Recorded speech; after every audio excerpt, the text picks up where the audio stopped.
महसूस कर लेते हैं कि क्राउन प्रिंस पहले जैसा नहीं रहा। उन्हें जरा भी अंदाजा नहीं था कि उसके पीछे अब टियानमो सेक्ट जैसी खतरनाक शक्ति काम कर रही थी और बहुत जल्द पूरा एम्पायर एक नए तूफान में फांसने वाला था। म्यू छिंगचेंग से किया हुआ वादा निभाने के लिए लू चेन आखिरकार उसके साथ हेवनली डोमेन डायनेस्टी की राजधानी की ओर रवाना होता है। इस बार उसके साथ निंग टियान, निंग यू, म्यू छिंगचेंग और गार्डियन डिवाइन बीस्ट लूडू भी होते हैं। रास्ते भर निंग यू बेहद उत्साहित रहती है। वो बार बार लू चेन से पूछती है कि वे आखिर कब चलेंगे। दूसरी तरफ छोटा लूडू भी हर बात पर उछल कूद करता रहता है। कुछ ही समय बाद सभी लोग इंपीरियल सिटी के बाहर पहुंच जाते हैं। निंगयू शहर में घुसते ही इधर उधर की दुकानों को देखकर खुश हो जाती है।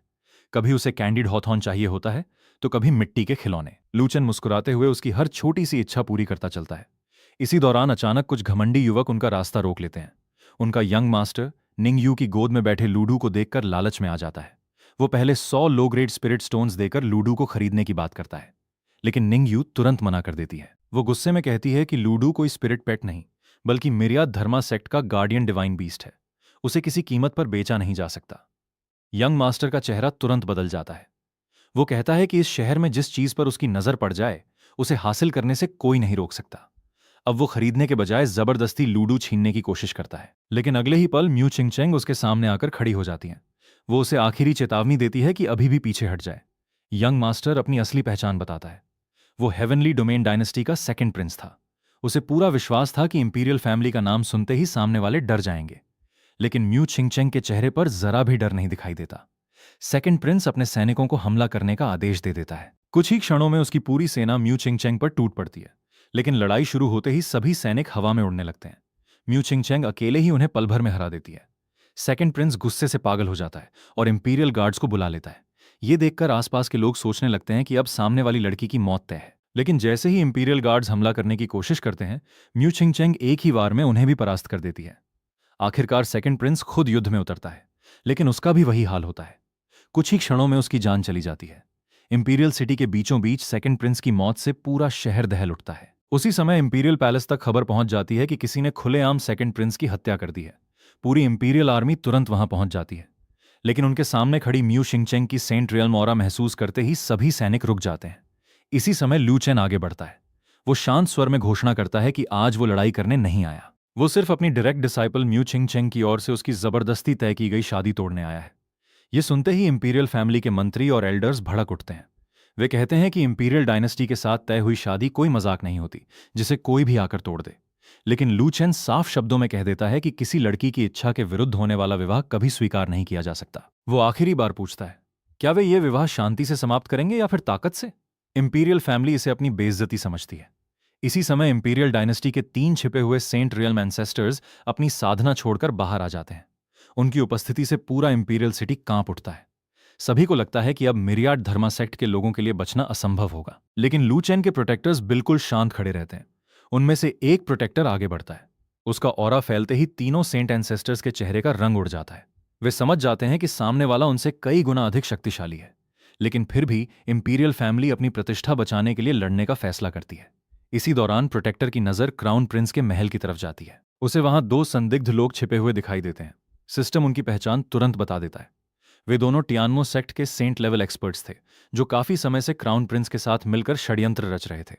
अब सारा सच सामने आ चुका था। लू चेन इंपीरियल एम्परर से पूछता है कि क्या उसे अभी भी लगता है कि उसका बेटा निर्दोष है।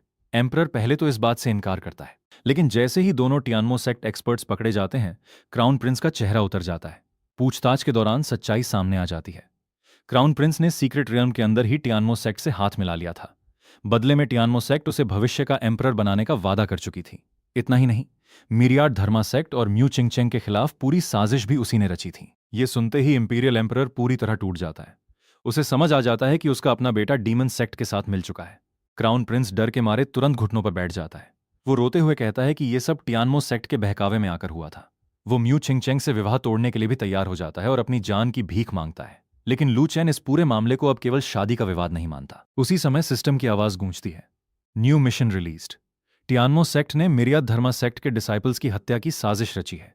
मिशन, टियानमो सेक्ट का पूर्ण विनाश। मिशन पूरा होने पर विशेष रिवॉर्ड मिलेगा।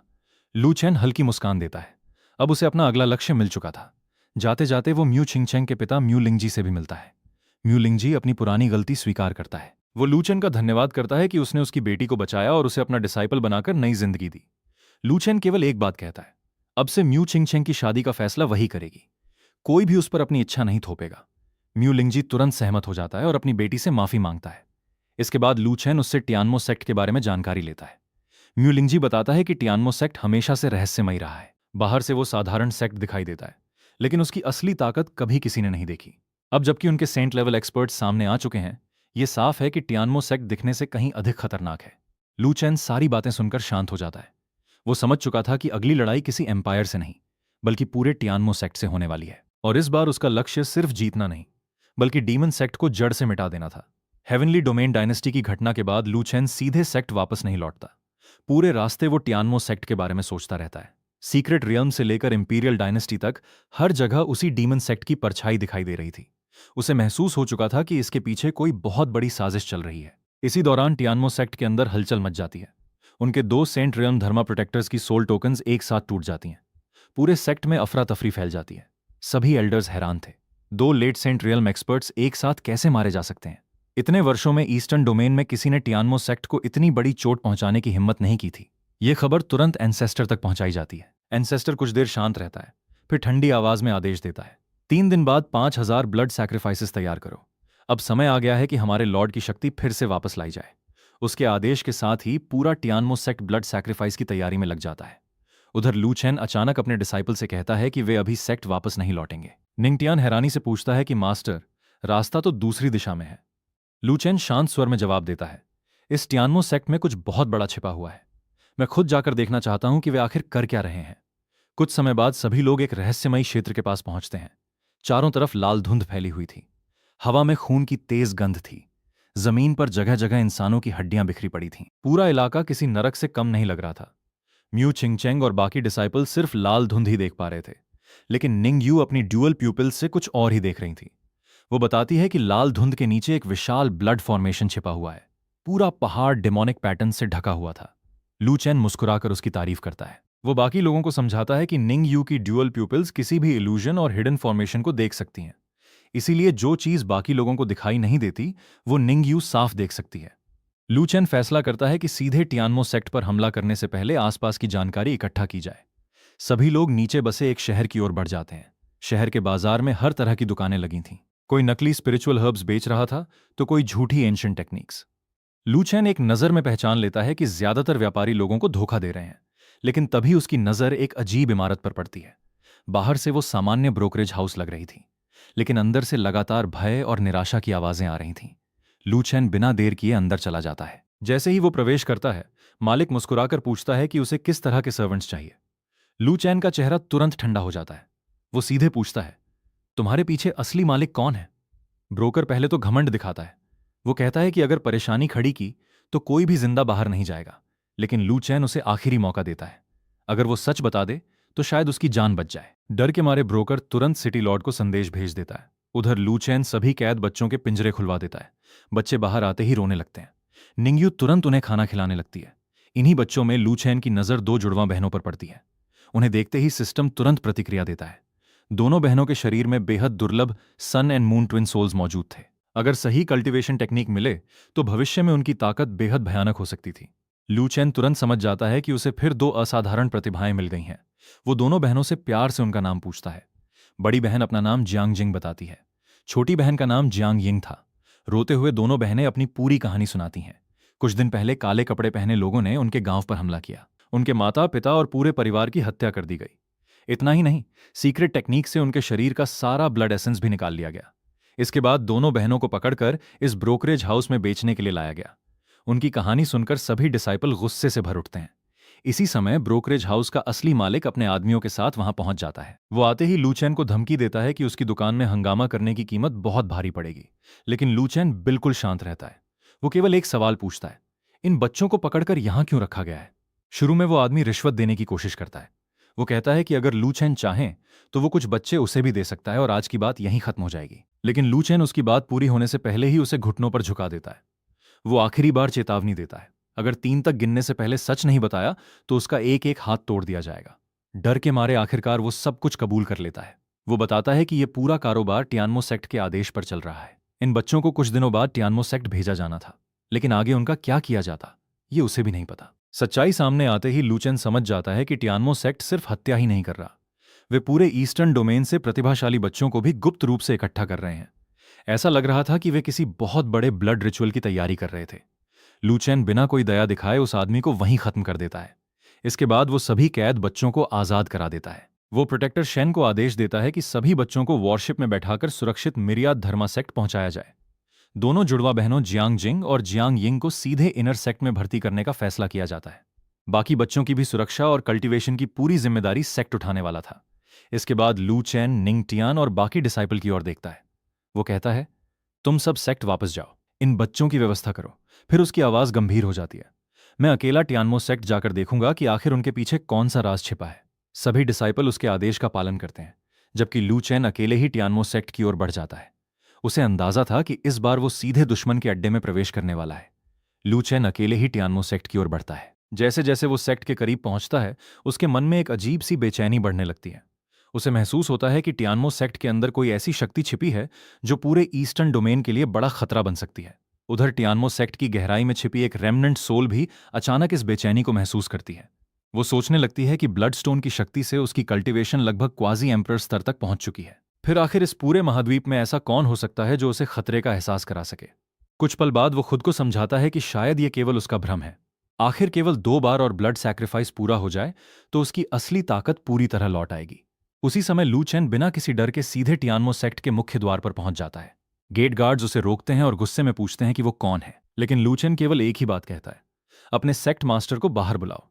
गार्ड्स उसकी बात सुनकर हंस पड़ते हैं।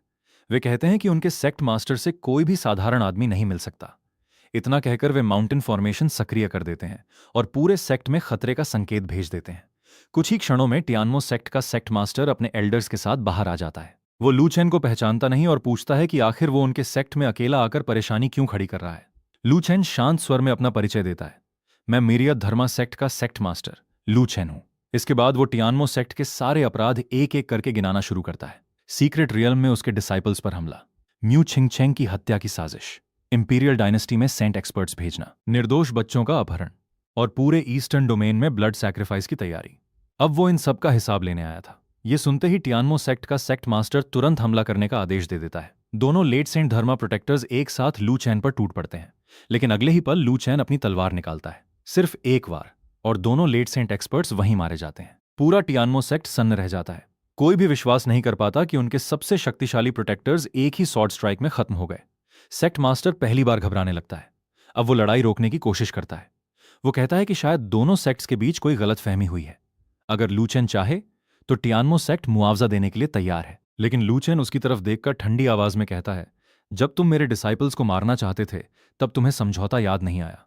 अब जब हार सामने दिख रही है तब शांति की बात कर रहे हो। इतना कहकर वो फिर हमला कर देता है। कुछ ही क्षणों में टियानमो सेक्ट के दोनों लेट सेंट एल्डर्स भी मारे जाते हैं। अब पूरा सेक्ट युद्ध में उतर जाता है। अनगिनत कल्टीवेटर्स एक साथ लू चेन पर हमला करते हैं, लेकिन उसकी तलवार के सामने कोई भी टिक नहीं पाता। हर वार के साथ दर्जनों दुश्मन गिरने लगते हैं। उधर दूर खड़े निंगटियान और बाकी डिसाइपल अपने मास्टर की ताकत देखकर दंग रह जाते हैं। निंगयू उत्साहित होकर कहती है कि जब वो बड़ी होगी तो बिल्कुल मास्टर जैसी ताकत हासिल करेगी। तभी अचानक टियानमो सेक्ट की सबसे गहरी गुफा से एक भयानक ऑरा फैलती है। एक प्राचीन रेमनेंट सोल बाहर निकलती है। वो खुद को सोल डिवोरिंग एंसेस्टर बताती है। वो वही डीमन एक्सपर्ट था जो 1 लाख साल पहले घायल होकर बच गया था। तब से वो लगातार ब्लड सैक्रिफाइस के जरिए अपनी कल्टीवेशन वापस लाने की कोशिश कर रहा था। वो लू चैन को अपने साथ जुड़ने का प्रस्ताव देता है। अगर लू चैन उसकी मदद करे तो वो उसे डीमन क्लैन का सबसे ऊंचा पद देने को तैयार था, लेकिन लू चैन हांस पड़ता है। वो कहता है कि मिरियाद धर्मा सेक्ट का सेक्ट मास्टर होकर डीमन क्लैन का नौकर बनने की बात केवल एक मूर्ख ही सोच सकता है। इसके बाद लू चैन सीधे सोल डिवोरिंग एंसेस्टर की असली पहचान बता देता है।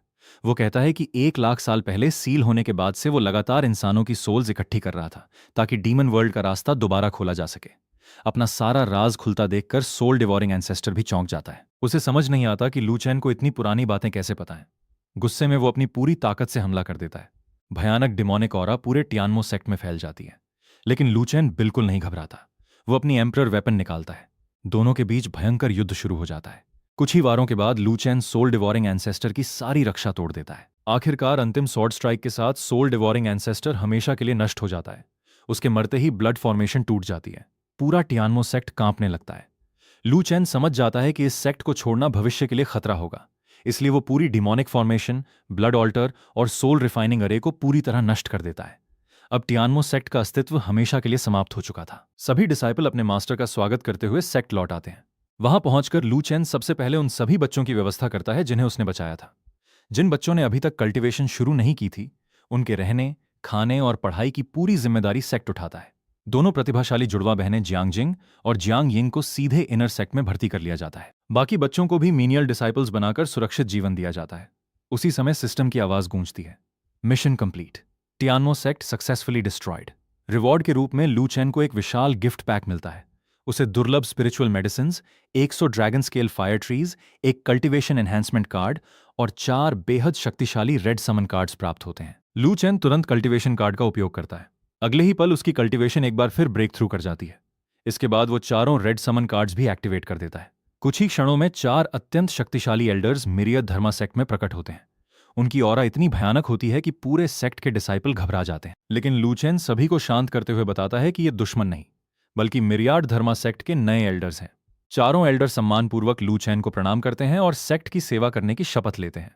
टियानमो सेक्ट के विनाश के कुछ दिनों बाद टियानियन सेक्ट और 100 फ्लावर्स वैली के एल्डर्स अपने डिसाइपल्स के साथ आधिकारिक रूप से मिरियाद धर्मा सेक्ट पहुंचते हैं। उनका उद्देश्य केवल धन्यवाद देना नहीं था, बल्कि उस रहस्यमयी सेक्ट को अपनी आंखों से देखना भी था, जिसने कुछ ही समय में पूरे ईस्टर्न डोमेन का संतुलन बदल दिया था। जैसे ही वे माउंटेन गेट के अंदर प्रवेश करते हैं, सभी एल्डर दंग रह जाते हैं। पूरे सेक्ट में स्पिरिचुअल छी इतनी घनी थी कि केवल कुछ ही कदम चलने के बाद उनकी कल्टीवेशन अपने आप बढ़ने लगती है। कुछ एल्डर्स तो वहीं खड़े खड़े ब्रेक थ्रू के करीब पहुंच जाते हैं। वे बड़ी मुश्किल से अपनी स्पिरिचुअल पावर दबाते हैं। उनमें से एक एल्डर कहता है कि अगर अभी ब्रेक थ्रू शुरू हो गया तो सेक्ट मास्टर के सामने ये बहुत बड़ी बदतमीजी होगी। सभी लोग खुद को संभालते हुए आगे बढ़ते हैं। मैं हॉल पहुंचने पर लू चैन उनका स्वागत करता है। दोनों सेक्ट्स के एल्डर्स सम्मानपूर्वक प्रणाम करते हैं। लू चैन भी बिना किसी घमंड के उन्हें बैठने के लिए कहता है। प्रोटेक्टर शेन सभी मेहमानों के लिए स्पिरिट टी लेकर आता है। दोनों सेक्ट्स के एल्डर्स बताते हैं कि सीक्रेट रियल्म के दौरान अगर मिरियाद धर्मा सेक्ट के डिसाइपल उनकी मदद न करते तो शायद उनके कई प्रतिभाशाली डिसाइपल्स वापस कभी नहीं लौट पाते। लू चैन मुस्कुराकर कहता है कि डिमोनिक कल्टीवेटर्स का नाश करना हर ऑर्थोडॉक्स कल्टीवेटर का कर्तव्य है। इसके बाद वो निंगटियान को बुलाता है।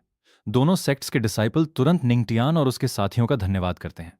निंगटियान विनम्रता से कहता है कि उन्होंने केवल वही किया जो एक सच्चे कल्टीवेटर को करना चाहिए। इसके बाद लू चेन आदेश देता है कि अगले दिन निंगटियान दोनों सेक्ट्स के युवा डिसाइपल्स को पूरा मिरियाद धर्मा सेक्ट घुमाएगा।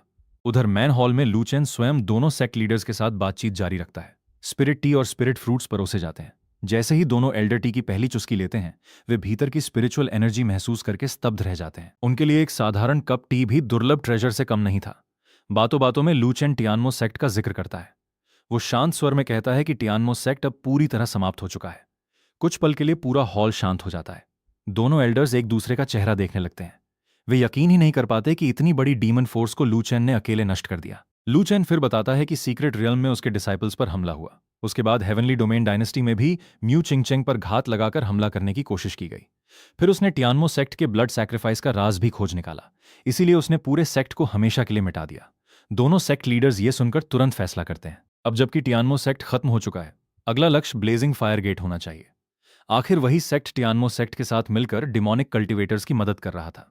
लू चैन भी उनकी बात से सहमत हो जाता है, लेकिन वो कहता है कि जल्दबाजी नहीं करनी चाहिए।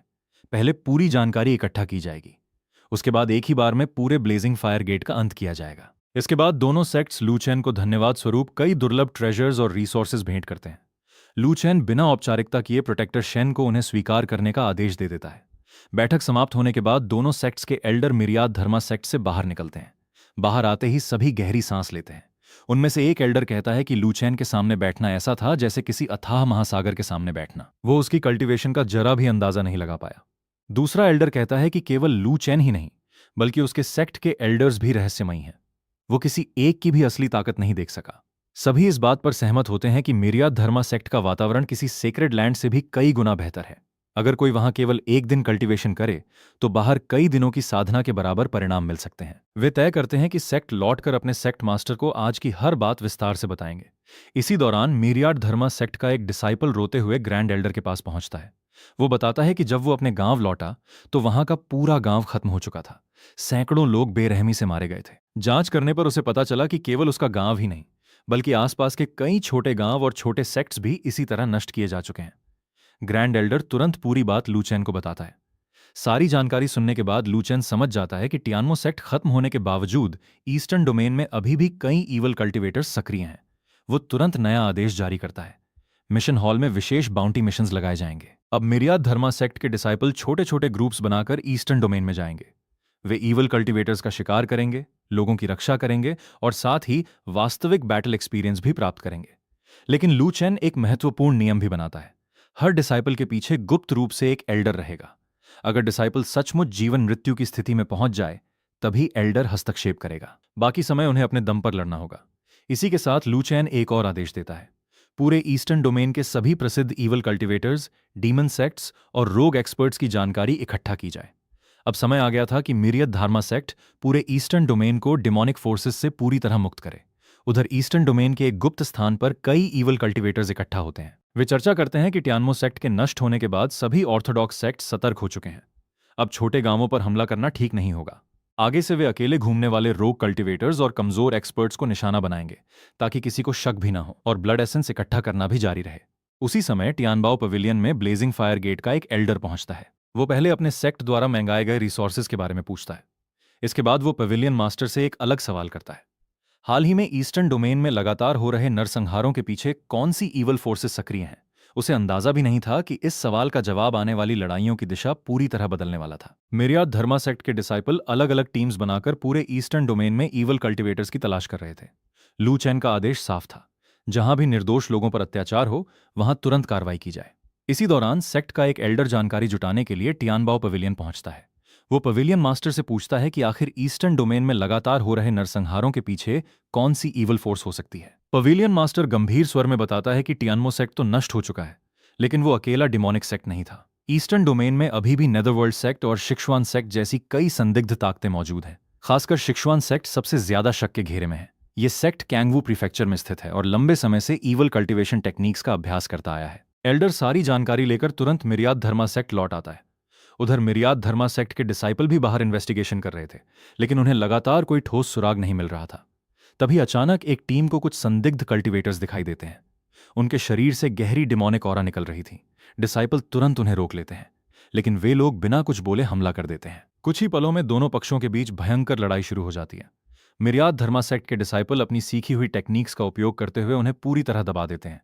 उनमें से एक evil cultivator purple mention realm का एक्सपर्ट था। उसे अपनी ताकत पर पूरा घमंड था, लेकिन निंग टियान एक ही मुक्के में उसकी सारी स्पिरिचुअल डिफेंस तोड़ देता है।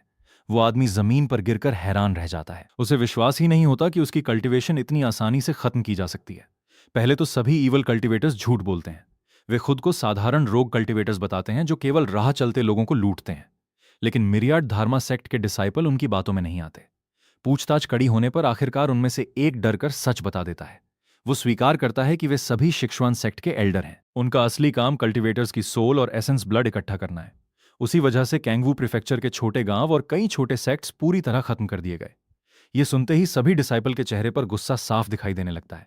निंग टियान तुरंत फैसला करता है, ये मामला अब केवल इन्वेस्टिगेशन का नहीं रहा, अब पूरे शिक्षवान सेक्ट को खत्म करना होगा। वो तुरंत सेक्ट टोकन के जरिए संदेश भेजता है। सभी मिरियद धर्मा सेक्ट के डिसाइपल तुरंत शिक्षवान सेक्ट के पास इकट्ठा हों। कुछ ही समय में पूरे क्षेत्र में मौजूद डिसाइपल वहां पहुंचने लगते हैं।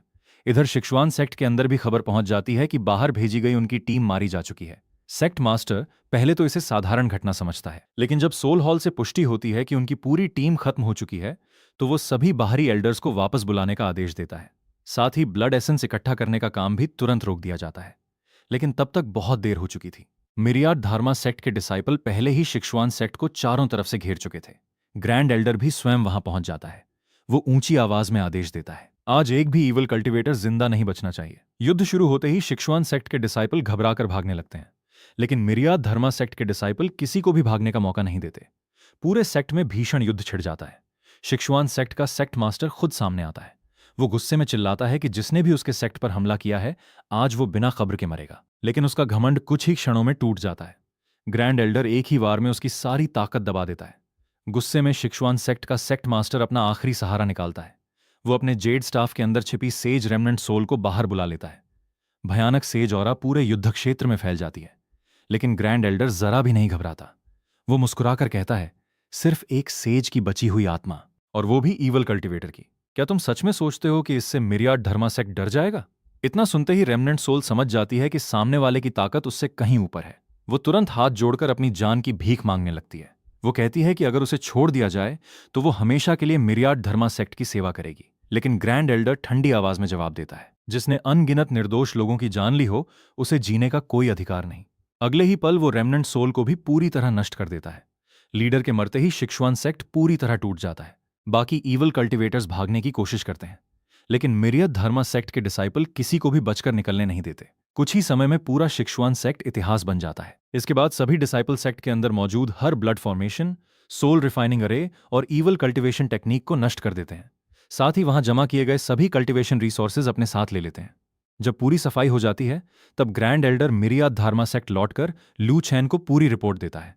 लू चैन उनकी कार्रवाई से संतुष्ट होता है, लेकिन वो समझ चुका था कि भविष्य में और भी बड़े दुश्मन सामने आने वाले हैं। इसीलिए वो पूरे सेक्ट में एक नई घोषणा करता है। 1 महीने बाद मिरियाद धर्मा सेक्ट का पहला ग्रैंड सेक्ट कंपटीशन आयोजित किया जाएगा। इस कंपटीशन में मीनियल डिसाइपल, आउटर डिसाइपल और इनर डिसाइपल तीनों श्रेणियों के लिए अलग अलग मुकाबले होंगे। टॉप 100 मीनियल डिसाइपल्स को आउटर सेक्ट में प्रवेश मिलेगा। आउटर सेक्ट के विजेताओं को दोगुने रिसोर्सेज दिए जाएंगे और इनर सेक्ट के सबसे श्रेष्ठ 3 डिसाइपल को सीधे कोर डिसाइपल बनाया जाएगा। पहले स्थान पर आने वाले डिसाइपल को दुर्लभ immortal peach, soul spirit fruit और कई अमूल्य कल्टीवेशन रिसोर्सेज पुरस्कार में मिलेंगे। पूरे मिरियड धर्मा सेक्ट में कंपटीशन की खबर फैलते ही सभी डिसाइपल पहले से भी अधिक मेहनत के साथ कल्टीवेशन शुरू कर देते हैं। उधर दूसरी तरफ ब्लेजिंग फायर गेट के खिलाफ भी मिरियाद धर्मा सेक्ट की अगली कार्रवाई शुरू हो चुकी थी।